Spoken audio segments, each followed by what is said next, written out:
Olá, estudantes da primeira série! Nesse vídeo vamos falar sobre relato de viagem.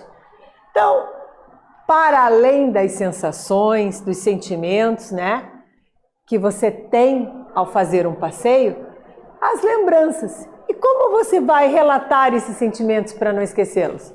São lembranças boas, engraçadas, ruins? Uma dica é fazer um relato, Então vamos conhecer a obra de Amir Klink, 100 Dias entre o Céu e o Mar.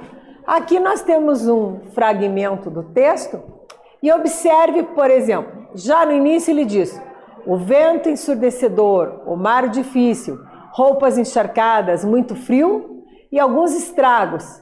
Pela frente uma eternidade até o Brasil.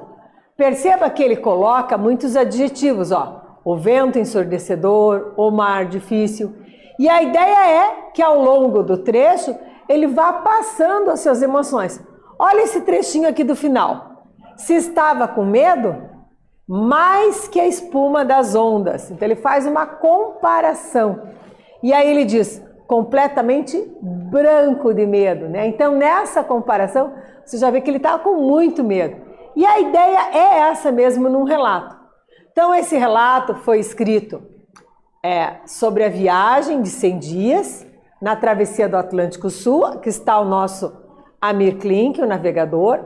Ele fez isso em 1984, entre os meses de junho e setembro.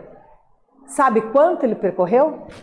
7.000 quilômetros, da Namíbia, lá na costa africana, na África, até a costa brasileira, a cidade de Salvador.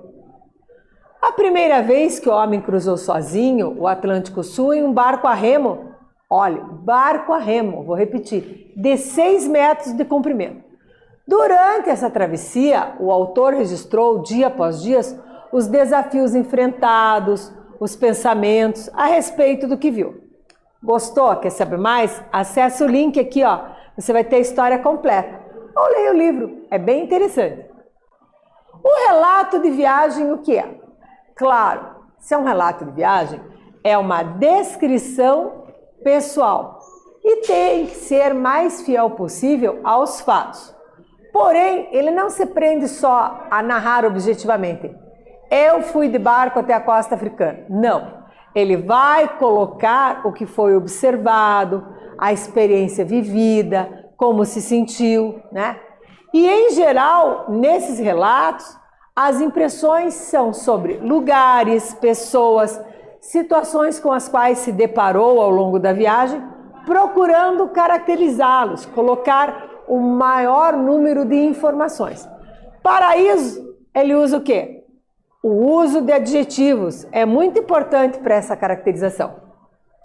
Alguns elementos a serem observados, então, num relato. Eu elenquei 5 elementos. Veja bem. O objetivo da viagem, os lugares visitados, as características dos lugares visitados, o roteiro realizado e as experiências vividas. Nesse vídeo falamos sobre relato de viagem. Espero que vocês tenham gostado. Até breve!